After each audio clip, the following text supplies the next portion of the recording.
Ya, puji Tuhan. Ya, salam. Ya, saya senang sekali sekarang Rumah Berkat ada tempat baru ya. Teman-teman kita yang dulu mungkin nggak bisa datang karena tempat, karena penuh. Sekarang diajak datang aja. Karena waktunya sudah sangat dekat. Kita nggak tahu kapan Tuhan datang, kapan sewaktu-waktu kita dipanggil pulang Tuhan. Kalau kita nggak persiapan, wah ini sangat bahaya. Di dunia ini lamanya hanya 70, paling lama lagi 80. Selebihnya itu cuma bonus.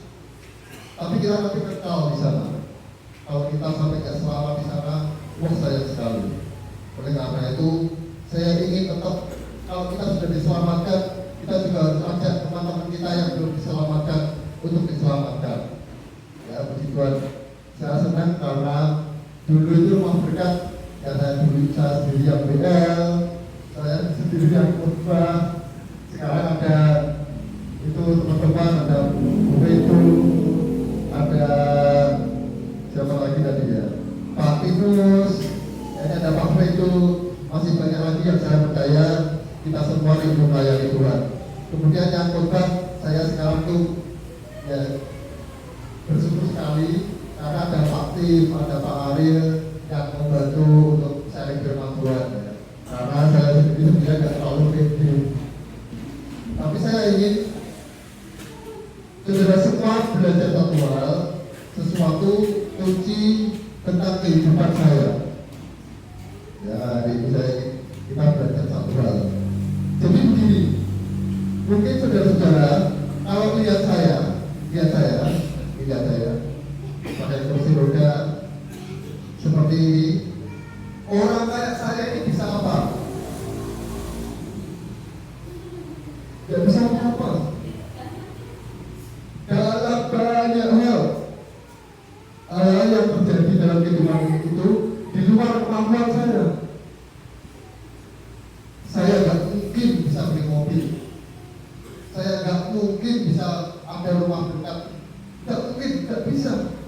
Lalu bagaimana supaya hal yang sebenarnya nggak bisa kita lakukan, tapi bisa terjadi? Bagaimana? Saya yakin saudara punya hutang 5 juta sekarang berkata, ini nggak bisa saya, ini di luar kemampuan saya. Tapi bagaimana supaya hutang 5 juta itu bisa lunas? Mungkin ada yang berkata juga, saya tidak mungkin punya rumah. Gaji saya itu cuma uang R gitu misalnya, atau mungkin malah di bawah uang R. Gaji saya cuma 1 juta, buat makan aja nggak cukup. Bagaimana saya bisa beli rumah? Bisa nggak gajinya 1 juta bisa beli rumah? Bisa nggak? Bisa. Kalau saya nggak bisa. Nggak bisa. Coba logika saja. Gaji 1 juta bisa beli rumah gimana caranya? Buat makan 1 bulan, bayar listrik, bayar air. Siapa yang gajinya 1 juta bisa beli rumah sekarang? Siapa ada nggak? Ini logika loh, kita ngomong apa adanya loh. Oh, beli sendiri ya benar warisan ya. Loh, beli sendiri loh. Dan kalau dikasih ya saya juga dikasih, itu beda lagi. Saya juga mungkin bisa beli mobil, nggak mungkin. Nggak kerja, nggak mungkin bisa.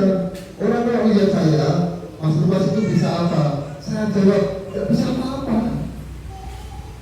Mau saya mau kesini, kesana aja dibantu, diangkat, dipindah.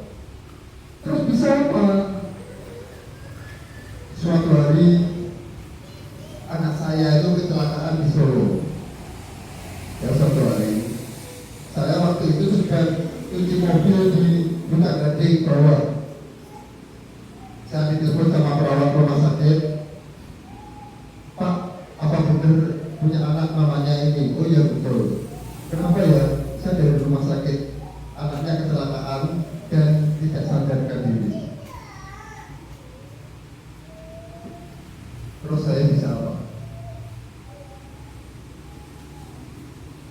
Bagaimana supaya saya bisa menolong anak saya di sini, anak saya bisa bang. Mungkin nggak? Bisa nggak? Nggak bisa. Saya nggak bisa. Benar ya? Betul ya? Jadi betul. Ada hal yang di luar kemampuan kita. Contoh. Misalnya, saya punya istri yang galak, sukanya marah-marah, misalnya gitu.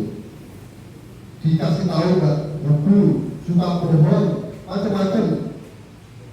Itu sesuatu yang di luar batas kemampuan saya untuk mengajak orang tersebut jadi benar. Itu saya jadi benar.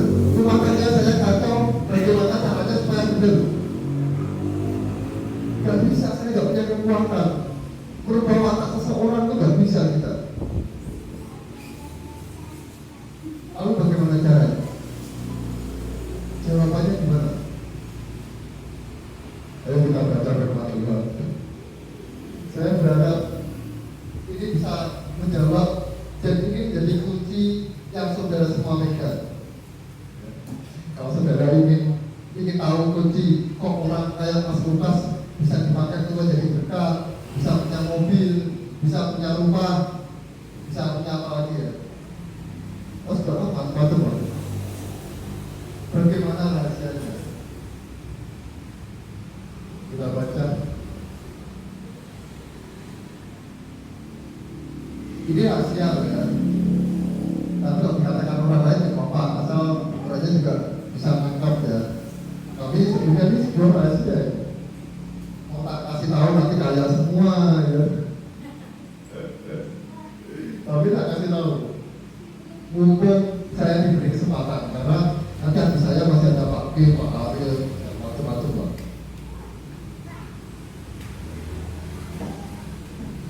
Coba kita baca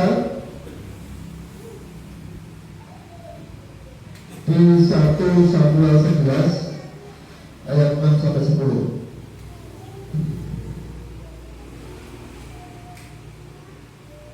1 Samuel 11 ayat 6 sampai 10.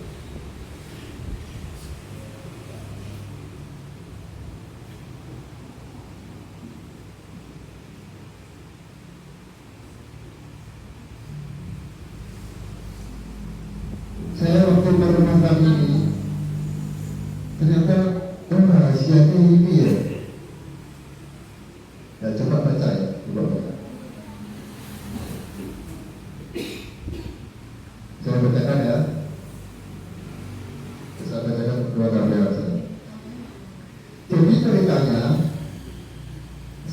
suatu hari Tuhan itu memilih raja Israel dan yang dipilih Saul.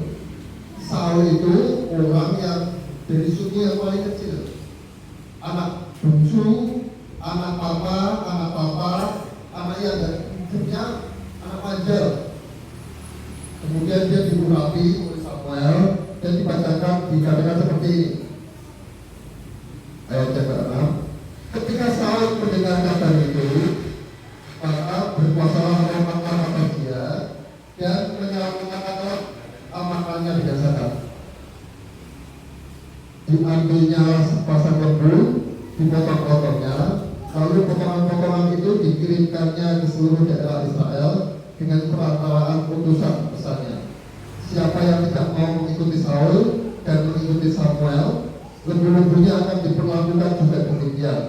Lalu Tuhan mendatangkan ketakutan kepada bangsa itu sehingga majulah mereka serentak. Ketika Saul memeriksa barisan mereka di Besek, maka ada 300.000 orang Israel dan 30.000 orang Yehuda. Kepada para utusan yang datang itu dikatakan, beginilah kamu katakan pada orang-orang Yabes Gilead, besok pada waktu panas teringnya matahari akan datang dan turun penyelamatan.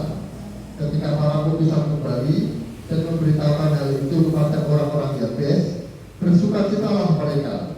Lalu orang-orang Yabes itu berkata kepada Nahas, besok kami akan keluar menyerahkan diri kepadamu, maka bolehlah kamu lakukan terhadap kami apa yang kamu pandang baik. Kemudian dikatakan di ayat 11, keesokan harinya 3 pasukan. Mereka itu masuk ke tengah-tengah perkemahan musuh pada waktu awal pagi dan memukul malah orang-orang Amon sebelum hari panas, dan bersirak-siraklah orang-orang yang lolos itu, sehingga di antara mereka tidak ada 3 orang sama-sama. Sebenarnya bangsa Israel yang waktu itu baru punya raja baru namanya Saul, itu gak mungkin mengalahkan Bani Amon. Gak mungkin. Saul itu anak papa, bagaimana dia bisa menang? Gak mungkin. Tapi sebenarnya ada buktinya di ayat yang 6 tadi.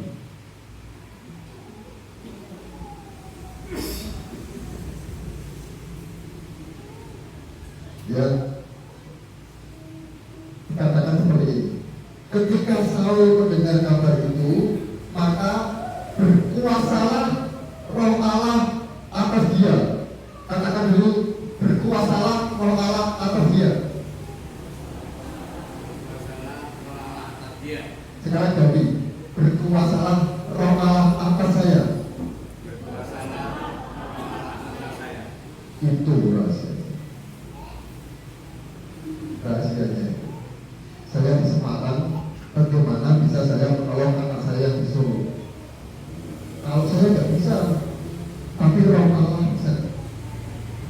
Tuhan bisa nggak? Allah bisa nggak? Tidak lama kemudian, setelah beberapa menit saya berdoa, saya terima telepon. Ya, panggil aja Lukas. Dari saudara saya disuruh.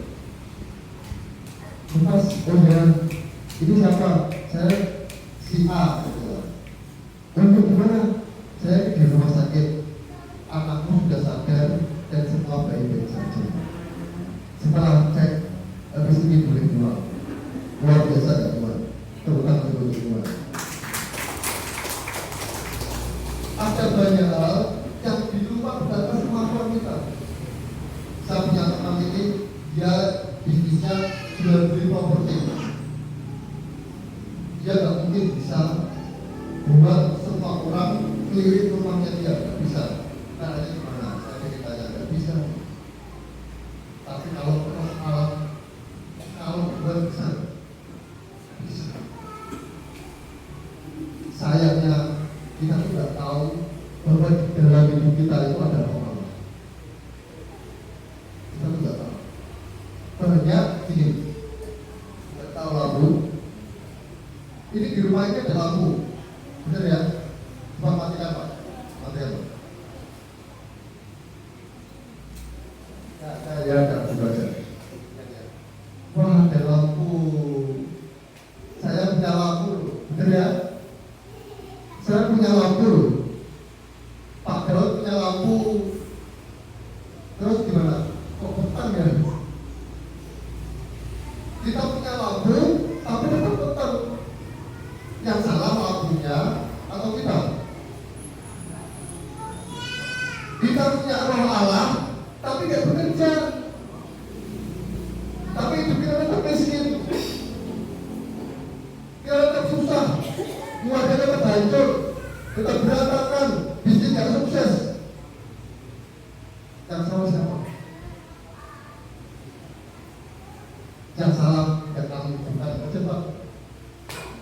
Nah, kita tidak pernah hidupkan Roh Allah. Kita biarkan saja. Kalau ada apa-apa, pikirannya yang lain, tenaganya yang lain, logikanya yang lain. Gak pernah ngomong sama Roh Allah, Tuhan tolong aku. Kita menggunakan kekuatan kita sendiri. Tuhan aku punya gak pernah ngomong, Tuhan aku punya rumah Tuhan. Gaji saya itu, saya punya gaji saja. Siapa yang bayar saya? Rumah berkat, itu baru mau buat. Gak ada yang gaji saya. Saya gak gereja, saya gak kerja di perusahaan, saya melayani di sebuah yayasan pendidikan, gak dibayar. Waktu saya melayani di gereja, di sebuah gereja, saya itu dikasih amplop. Tanya ibu saya kembalikan ya Bu ya, saya kembalikan. 2 kali saya kembalikan. Terus di mana saya bisa punya mobil, punya rumah, nggak kerja, bisa tiap kalau di sini bisa berganti makan, bisa kuliah anak saya. Saya nggak bisa, tapi malah bisa. Tinggal apa? Tentang kehidupan saja. Saya lagi waktu merenung gitu. Kok manusia itu kok kayaknya jahat ya? Tuhan disuruh-suruh untuk nolong. Tapi dikatakan dalam firman Tuhan itu dikatakan, aku tidak meninggalkan engkau sendirian, tapi aku akan memberi kau penolong yang lain. Siapa yang mau ditolong Tuhan? Kalau kamu nggak mau ditolong Tuhan, kamu akan hidup dengan susah payah sendiri. Karena kita tuh punya kekuatan yang terbatas. Ada pujian yang saya suka. Di saat aku sudah tak mampu, hanya Yesus sanggup melakukannya. Saudara mau berharap sama siapa? Sama manusia. Mengecewakan, coba aja. Aku mau usaha, coba datang ke Mas Lukas, bertanya, Bapak Upati. Akhirnya kecewa. Saya kalau rumah berkat ini berada sama orang, kecewa karena orangnya sampai sekarang nggak kelihatan. Benar, ada orang yang janji nanti saya berikan porsi Pak, tapi saya bawakan impor Pak. Tapi sampai sekarang nggak kelihatan itu orangnya mana? Saya bisa nggak beli kursi, beli impor? Nggak bisa, nggak punya uang. Saya mau sama ibu saya waktu itu yang saya ibu saya udah nggak punya uang. Uang saya sudah habis. Kita berhenti dulu aja. Saya nggak bisa, tapi Tuhan bisa. Kita harus pegang ini ya, coba ya. Kita baca lagi supaya kita bisa lihat sesuatu.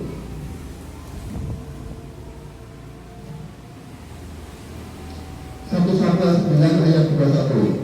Ini dasar yang harus kita ketahui. Saul itu awalnya seperti apa? Sebelum Allah berkuasa, Saul itu seperti apa? Di 1 Samuel 9 ayat 21.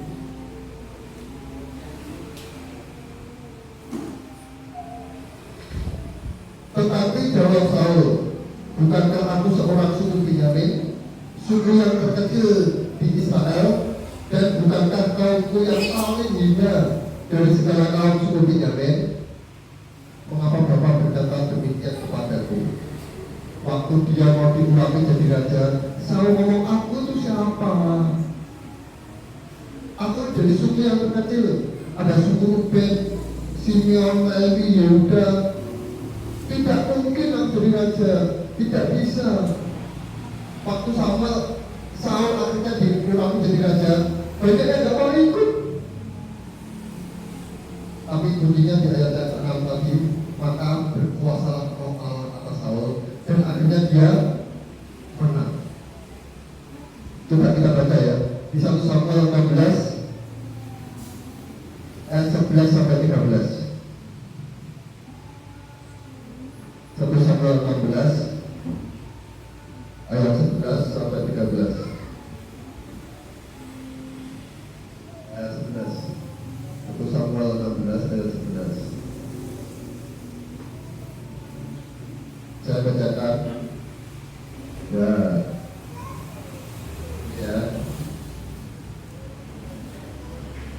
Baca bacanya di sini aja, nggak kelihatan.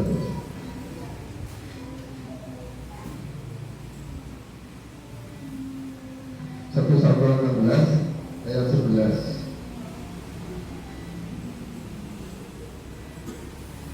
Lalu Samuel berkata kepada Isai, inikah anakmu semuanya? Jawabnya, masih tinggal yang bungsu, tetapi sekarang mengembalakan kambing domba. Kata Samuel kepada Isai, sebab kita tidak akan duduk makan sebelum dia datang kemari. Kemudian disuruh nyawa menjemput dia. Ia kemerah-merahan, matanya indah, dan pawasnya elok. Lalu Tuhan berfirman, bangkitlah, urapilah dia, sebab inilah dia. Samuel mengambil tabur kayu yang berisi minyak itu dan mengurapi Daud di tengah-tengah saudaranya. Kita baca bareng-bareng ya. 1, 2, 3. Sejak hari itu dan seterusnya berkuasalah Roh Tuhan atas Daud. Lepas Samuel menuju Rama. Daud itu anak bungsu. Waktu Samuel datang, dia mau mengurapi menjadi raja. Dia tidak diundang sendiri sama bapaknya. Orang mungkin ini nggak bisa. Anak-anaknya itu pasukannya Saul, tentara terlatih, tinggi besar. Daud kecil, anak bungsu. Tapi siapa yang tidak kenal Raja Daud sekarang? Siapa yang tidak kenal? Karena akan berkuasalah Roh Tuhan atas Daud. Sebenarnya yang membuat Daud bisa mengalahkan Goliat, saya yakin itu bukan kekuatannya Daud. Saya yakin logika saja Daud. Ada anak kecil,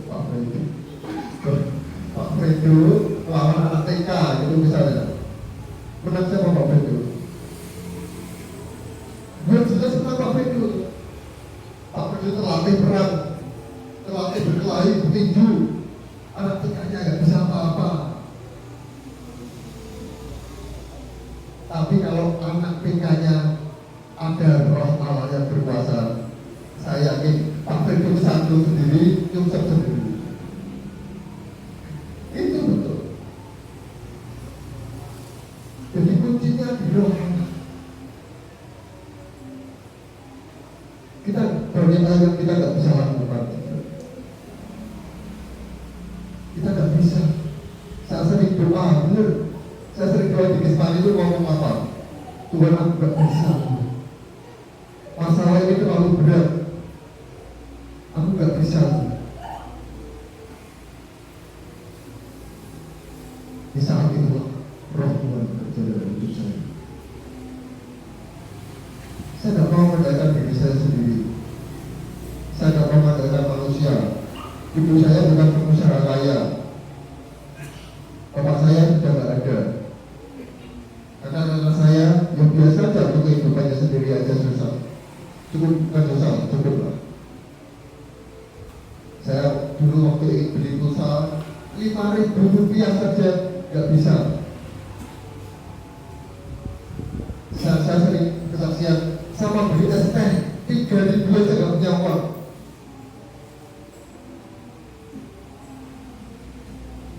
Biasanya orang kaya saya ini berakhir di jalan sambil minta-minta. Gak bisa. Gak ada yang bisa tak andalin. Tapi ternyata di situ saya menemukan Tuhan. Roh Allah yang berkuasa, yang membuat Daud mengalahkan Goliat, yang membuat Daud itu kita baca ini bagus sekali di Samuel 18 ayat yang ke-5a.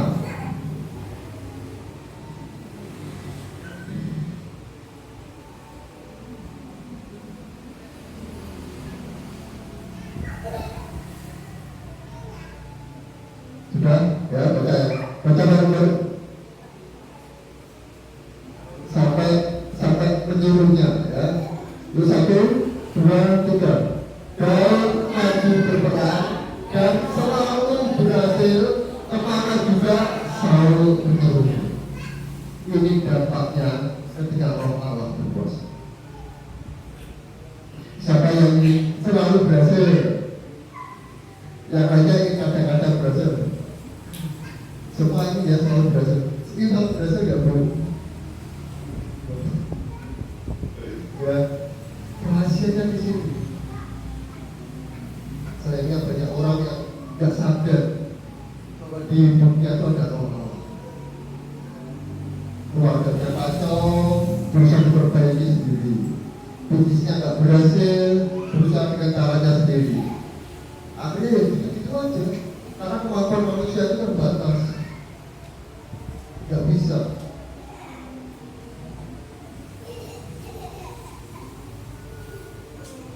Dan saya kira kita harus tahu bahwa dalam kehidupan, dalam keluarga, dalam pekerjaan, dalam apapun juga kita harus memiliki roh Allah. Sebenarnya ketika kita percaya, kita sudah punya roh Allah. Tapi ya itu gak dihidupkan. Hari ini kita ngajak semua berdoa supaya kita hidupkan roh Allah dalam hidup kita.